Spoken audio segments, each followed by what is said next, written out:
Perfect. Welcome to this video. On the previous video, we learned about variables. And on this video, we're going to learn about data types. Right? So, what's a data type, if you may ask? It simply tells the jar, the container, you remember a container, we said it's a variable. It tells the container what type of data it will store. Right? Right. And in C sharp, okay, let's first go to our drawing board.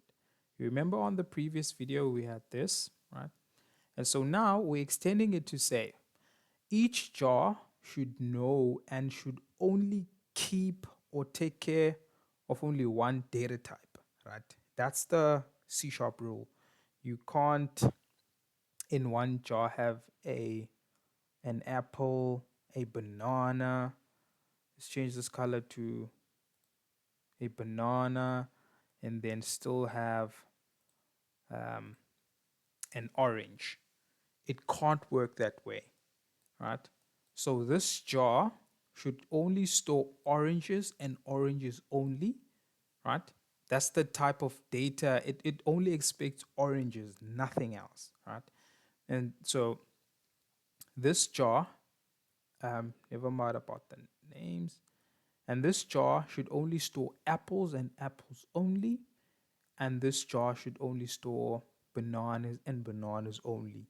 You can't on the same jar store different data types, right? It will not work. They don't look the same, right?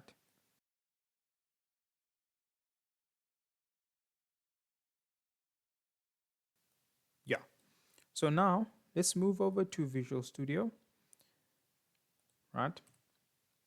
In C sharp, we have um, a couple of data types. We have strings, right? Um, let's just have this.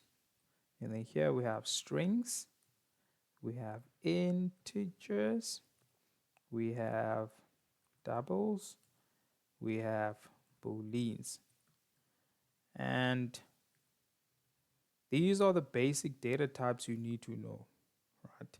So a string can hold um, um, can hold more than one, or let's say can hold a sequence of characters, right? So a character could be K, or it could be L. A letter, a character is a letter or something else. It could also be like a special character, like a dollar sign, like a bracket, like a semicolon, whatever, right? So a string can hold, oh, I forgot about a char, right? A string can hold a sequence of characters, right? And I'll give an example for each. A sequence of characters could be hello world, right? So that's a sequence of characters. We have H, E, double L, O, right? So that's a sequence of characters.